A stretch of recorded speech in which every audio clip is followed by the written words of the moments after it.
this speaker button, which you can see is right under the speaker icon on the display. If you tap this, that's adjusting your volume. And when you're normally searching, that's what this bar represents right here. This is your volume level. I've got mine on boost 2.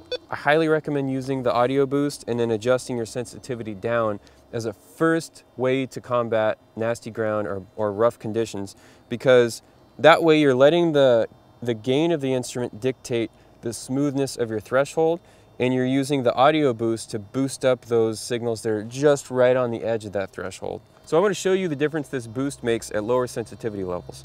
So I've got my audio volume at 5, and I'm going to turn my overall sensitivity level down to 2, and I've got this little nugget here, and we'll hear how it sounds.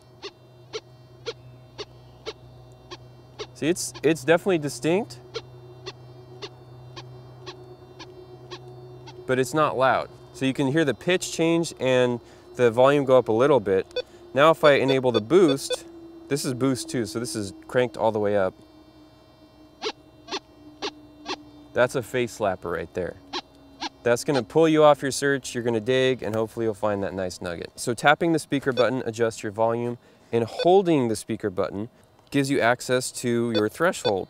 This is a true all-metal threshold on the Goldmaster 24k, which is really crucial for gold hunting because a lot of the signals are very subtle. You can just hear them break your threshold. Depending on how much wind there is, or if I'm using headphones or not, I'll set that threshold where I can just hear it in my ear. It's just buzzing. That way I know if there's a little variation in that threshold, I'm going to hear it. Now to perform a frequency shift, you hold the discrimination button and you power the machine on. And you can see I've got F0 on there. That's the frequency I set earlier. And you've got F0 through F5. You can listen. There's nothing out here right now. It's really quiet, but you want to listen to each channel and pick the right channel that's the quietest. It gives you the smoothest operation. To save the setting, you power down, and now your frequency shifted. Powering down the machine saves your settings no matter what they are. So whether you do a frequency shift or you adjust your VSAT or your tone ID or your discrimination, powering off saves that to the memory, so when it powers back up, you've got all your settings and you're ready to go. So if you do adjust things and you feel like the machine's out of whack, first thing you can do is perform a factory reset. To do that, the machine's off, you hold the down arrow and you power the machine on, and you see how it says FD for factory default. Now you just hold the crosshairs button, and you see when it goes back to the live search screen, all the factory presets are back, and you can start hunting fresh. If you've done any detecting, you know the basics of how to operate a machine, but for those of you who've never prospected with a metal detector before, I'm just going to go through the basics. So I got the machine on, I got it set up the way I want it. You want to keep the coil nice and low to the ground. First thing you want to do is you want to get a ground balance. With XGB on, all you got to do is pump the coil a couple times over the ground. When your threshold calms down, you're ground balanced. And you want to keep a nice, even, slow sweep. And you're listening for like a change in the threshold. This is pretty mineralized, and I can hear a little bit of ground noise. And if you swing the coil off the ground like that, you can hear how the ground balance went out. That's why you want to keep it nice and flat against the ground, because it's looking for the ground to get a balance point. As soon as you raise it up or push it into the ground off of where your normal swing is, it's going to go out. So I'm just listening for a nice, sharp sound like that. Now with most gold detectors, that's where you'd start your recovery process, and you can get right to it.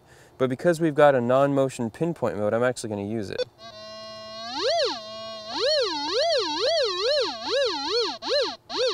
And with the double D coil, you definitely want to hit it from this angle, and then also pivot around and hit it from this one. So you can get a really good idea exactly where that target is. So I'm pretty sure it's right around here. So you want to set the machine down, make sure you don't have any metal on your hands, and you want to use the scoop that comes in the box with your metal detector. So I'm going to start taking material and running it over the coil until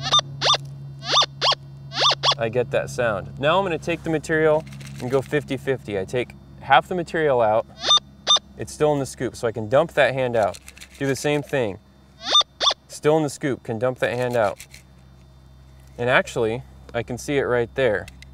Now you want to double check by running it over the coil to see if it's gold. This is placer gold, so it's nice and shiny. A lot of the gold you find is rough, and it's gonna have dirt, and it's gonna not look like gold, so a lot of guys will put it in their mouth. Don't swallow it, because it'll take you, like a day to retrieve the nugget if you do swallow it.